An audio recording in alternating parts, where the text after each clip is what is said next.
guys, Ash here coming at you today in Raid Shadow Legends. What's going on, guys? Today we have a very controversial video. I'm going to call it before we even have the video, but I'm not alone. I'm joined by Chosen. Chosen, what's up, man? How you doing? Hey, everybody. Chosen, what's up going on? That's me trying to copy Ash's intro.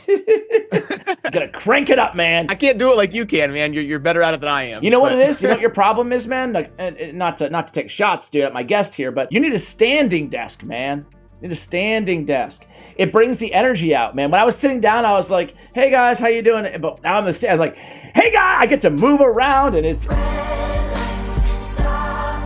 fun. Anyway, I digress. How you doing, Chosen? I'm doing great, man. It's always fun to be here. Thanks for having me. I'm ready to spew some hot takes. Yeah, buddy. Are you enjoying Live Arena? Apropos of nothing, we're gonna rank some or not rank. We're gonna talk about 5 champions, each legendaries, who we think have been power crept. Before that, are you enjoying Live Arena? Or no? Yeah, I'm lukewarm on it. Okay. I don't know how long you want me to talk. Well, just give me your quick take. You know, are you playing it? Are you playing it every day? How many battles have you played? Quick take is, I think it's a net positive for the game, and I think it'll be a good thing long term. I'm gonna kill you. Sorry. It's kind of grown on me a little bit. I have 427 matches played, but yeah, it's grown on me. I kind of like it, but you know, I have a lot of things I would improve about it too. But that's another video for another day. Speaking of other videos, we're gonna do a collab on your channel too. Hopefully we'll get those out around the same time. So go ahead and check out Chosen's channel. And I want to shout out Nub Raids. I just saw him do a video on Power Crept champions, and I thought, you know what? He actually picked some really juicy ones, like really good champions, spurring a lot of debate. And then I heard that you also made one recently, so we'll link that video as well if we can find it in the show notes. But you're the guest here, Chosen. Hit me first, man. Give me your first, power crept legendary champion. And I want to be clear here. These are not the worst champions in Raid Shadow Legends, right? Like, this is a different video if you're looking for that. These are champions who used to be on top or really good, and they could probably use a little bit of buff to get that energy back, or they're just, basically been power crept, and a lot of other champions that do a little bit better than them added to the game since then. With all that, Chosen, what's up, man? Who you have first? Okay, yeah, and it kills me because this is my channel art and everything, but Bad-El-Kazar. Whoa, dude, you're starting with the thunder, bro. We're starting hot. And, that is your channel art. Yeah, I know. I need new channel art. I'm gonna have to go to Plarium and have them make me as a new avatar, but.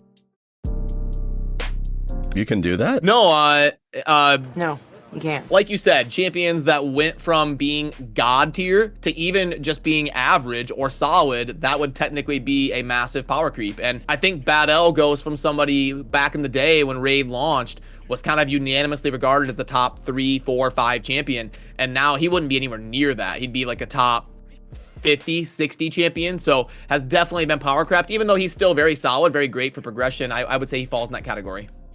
Okay, man. Jeez, dude. You came at me with the thunder. I don't have any champion as good as Bad-El-Kazar on my list. At first, I was like, dude, Chosen, are you, a little cuckoo, bro? I am crazy. Because, first of all, I think of you when I think of Bad-El-Kazar, man, because of the channel art, like you said. For those who don't know, it's like your avatar and everything is your face in Bad-El's, like, body, right? But I love Bad-El, dude. I mean, I think he can solo like Ice Golem and Dragon and stuff. I don't know, man. I mean, but then again, but I agree and I disagree. But they've released champions that can do that. They've released Meshach. They've released Theodore. So like his special role has kind of been knocked down a peg, you know? Okay. I disagree because I love Bad-El and he's amazing. I agree because you're right. I guess technically he was a top like 5 or so champion back in the day, and he's certainly, arguably not that today. So, okay, let's move it on here, man. Let's move it on. My first is going to be Mountain King. All right, Mountain King. Back when I started playing, dude, everybody wanted a Mountain King. They're like, oh, I really want Mountain King. And now I'm not a fan of Mountain King. I hate to say it. I think that, like, sure, he has a ton of HP. He's a good candidate in a bolster set, I guess, or a shield set or whatever. But I don't like the single hitters, first of all, right? Like, single hitters are not too attractive with UDK out there and and Rhodoses everywhere, etc. So I would like to see some multiple hitters in his kit. And even then, I don't know if it's just me, bro, but like with Mountain King, I feel like he has a lot of weak hits, like randomly. You're just like, okay, he's going in for the kill. It's Mountain King! And then it's like, and I'm like, dude, what was that, man? Either give one of his abilities, like ignore his A3, Regal Force, ignore shield, block damage, How about shield, block damage, ally protect, strengthen, and stone skin? And then I feel like we're looking at a champion who's viable again. Thoughts? Yeah, no, that's a great choice. I agree 100%. And he was kind of an introduction to shift the meta of people being able to survive the nukes because he could provide a massive shield by being in a shield set or whatever. And he had a great role in the game for a while, but he has since been power crept so hard they've released like 40 champions that are defensive meta better than Mountain King. And you always see him hitting weak because he's Force Affinity and you're facing those damn Duchess. That's why. Nah, I didn't even mean weak hits though. I meant like, for whatever reason, it feels like this land weak. Oh, yeah. Anyway, not a lot of damage. Who you got next, man? All right, I'm going to go with Hegemon. Ooh, okay. Hegemon. Yeah, and back when Raid was all about speed, it's like you had your Arbiter, you had your Madame Ceres, you went first, you stripped their buffs, you defense break them, and you nuke them. Back when the meta was that, Hegemon was a god because he was a complete account changer. The meta has since shifted a little bit more defensive with your Necrits and your Duchess and some of these champions that have come out. Stone Skin. And I just think his pedestal god tier role has now been relegated to a niche, interesting champion. So still definitely viable and decent, just not the god he once was. Okay, you know what? I don't think this is going to be a popular one again, but I actually can buy that too, man. I think that's a good call out there because like when I first got Hegemon, like I was partying like a rock star. I was so excited. But to your point, like the go first meta, it's it's at the very least is more challenging, right? There's a lot of still go first teams, but you got to be careful of a million things out there. Polymorph, Stone Skin, they've all been like soft nerfs to Hegemon. So I can totally buy that thought process. Next up, I have, let me go with a champ. I'm curious to see what you think of this dude. It's Gurgoh the Augur I have. Gurgoh the Augur. So Gurgoh is a Void legendary, ought to be really good. He is kind of interesting. When you look at his kit, you're like, okay, this is kind of cool, man. He's got the remove 2 buffs from all enemies. He's got the freeze and then the extra turn, which honestly, this ability is money. I like the ability, right? It's great. But then what are you doing with the extra turn, right? Like, that's where he falls short to me. It's like, okay, you've got Avalanche, which is a pretty hard-hitting ability, but it's not that hard-hitting compared to like what the meta is now. Again, power creep, a bunch of champions that, hit a lot harder coming in. And then he has that Frost Embrace on the passive. So for me, I think he's a cool champion. I think it's a champion you can get utility out of, especially like in the mid-game arena and stuff like that, even in PvE. But I think it needs a buff. I think it needs to be 100% freeze on the attacker if he loses more than 20% max HP in attack, or 75%. Or I think they should just remove all buffs from enemies instead of 2 random buffs on the A2. Or, you could again do like Mountain King and add a ignore something on the Avalanche, to make it a little bit more powerful. Thoughts? Yeah, no, I've always been lower on Gurgoh than the, kind of overall consensus. I agree with that. There's a lot of different things that could make him viable. He's kind of like the Void Affinity version of Ray, but Ray hits way harder than he does. So, like, I would structure him as a support. I would bump up his base speed. 98's too slow. I'd give him like 106 base speed, and I would give him 20 base accuracy instead of 0. And I would also give him more toughness. He's just too squishy. The 16k HP with only 1,000 defense and with low speed and no accuracy to boot, he just doesn't have the stats to kind of keep up in today's meta with what he brings. So I think there's multiple different ways they could adjust him to give him a good role in the game, but I totally agree with your pick. Okay, dude, awesome. We're in pretty lockstep here on the agreement. Well, who you got next? Well, I think those days are coming to a close because you're probably gonna edit this out. You're not gonna like this one, but I'm going with Dracomorph. Whoa! Dude, you came with a thunder, man. You're gonna get my viewers all riled up. I know, they're typing right now. They're typing right now. Okay, man, sell us on why Draco's power crept.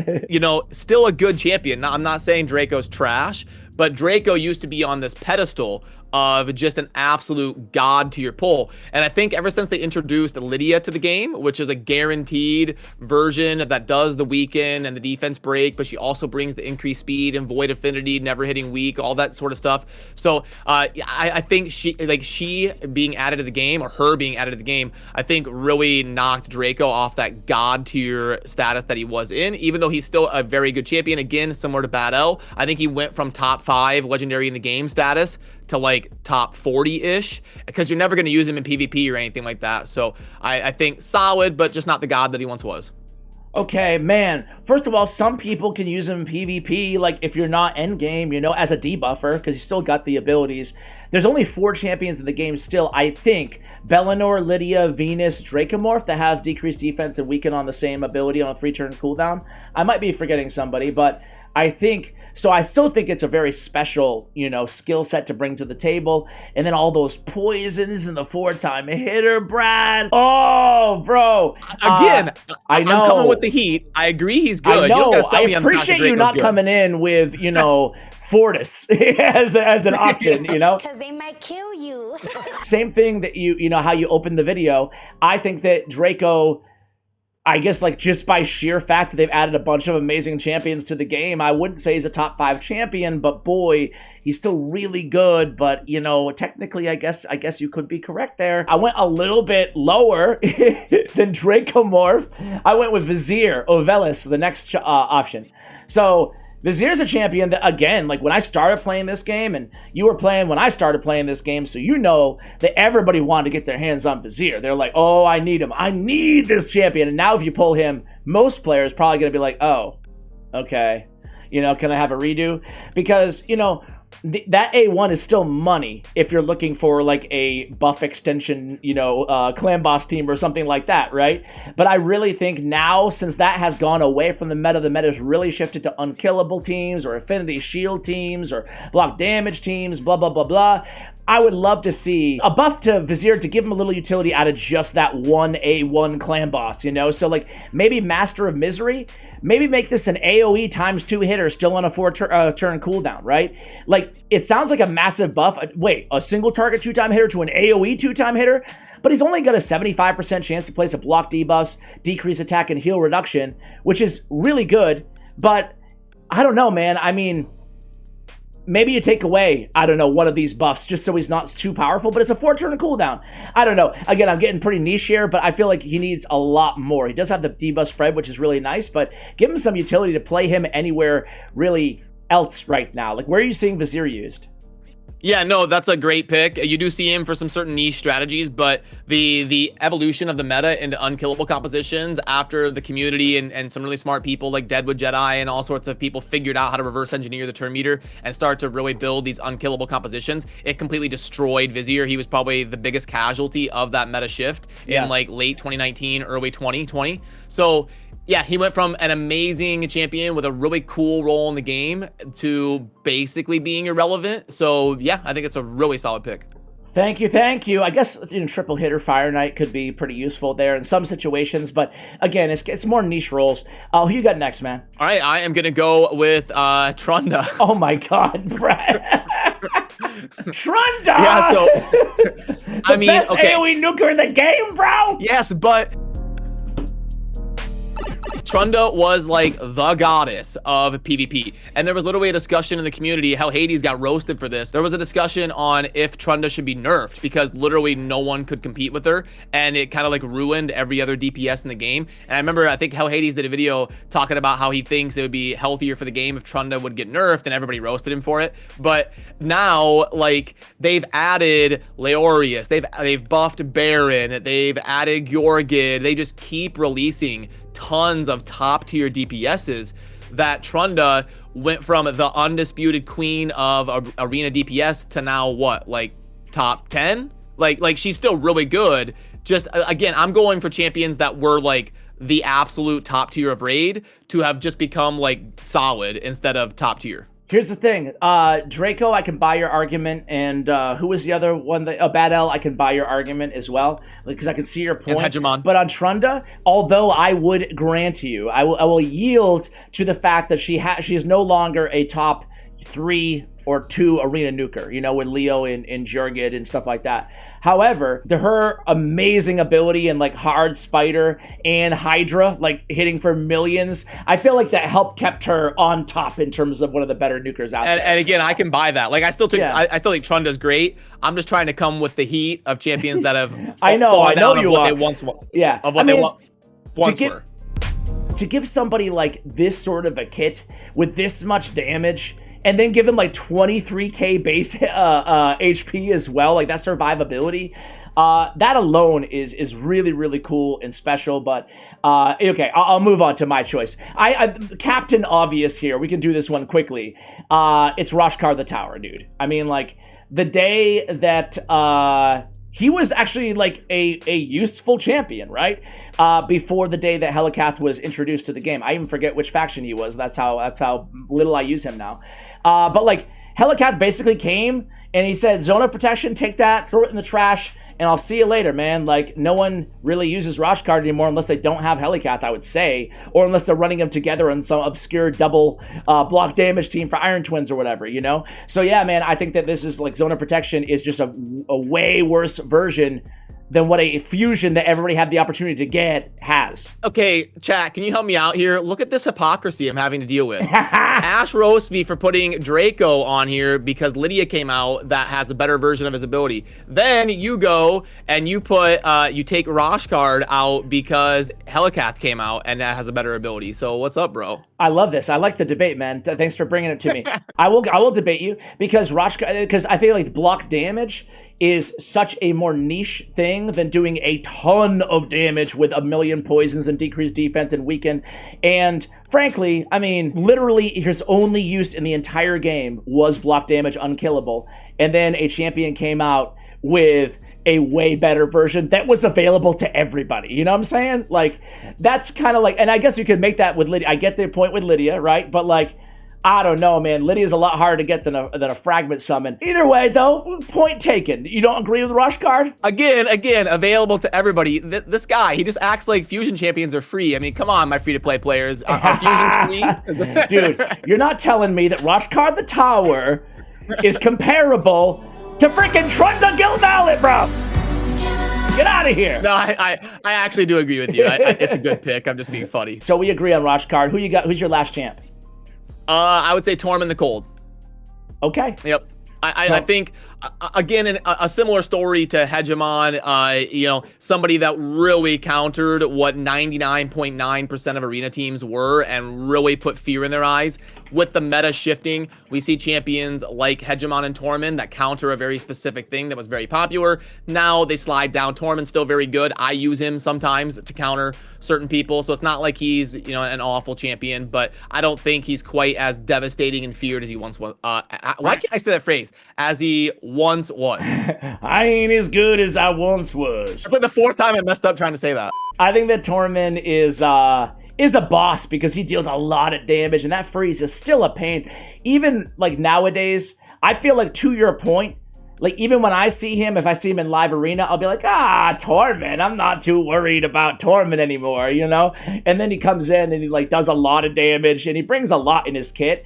So I do buy it though. This one, I'm not going to argue with because Tormin, for those of you who remember, Tormin, when he entered the game, he broke Raid Shadow Legends. I don't think I've ever heard a more unanimous call for a nerf on a champion than Tormin the Cold. So, to your point, like, he was the most... Tormin got nerfed or adjusted like 3 times. I know. So, that one, even though he's an amazing champion, I can buy. Okay, my final is going to be... I've given this guy a lot of crap. I feel like I'm the #1 hater on him, and it's Altan. I mean, Altan used to be one of those dudes who, like, if you got him, you're like, oh yeah, I own Clan Boss now, man. Forget it. I beat the game.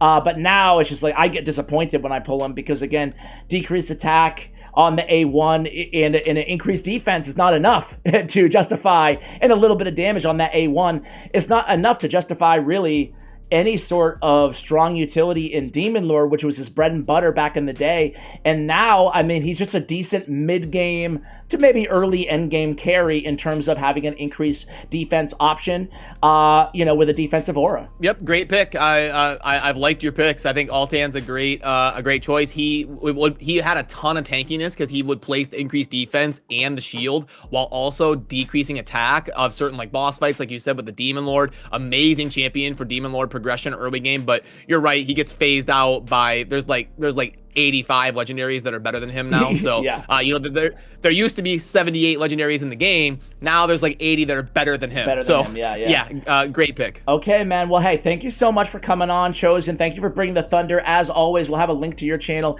in the show notes below, as well as the collab that we do on your channel. Thank you. Thanks again, man, for taking the time. And again, for bringing the heat with these picks. I'm sure there'll be a lot of interesting conversations in the comments. Go easy on me, chat. Come on, I love you. I'm just trying to talk about who. I appreciate it, man. I truly do. Chosen, thanks again, man. Yeah, thanks,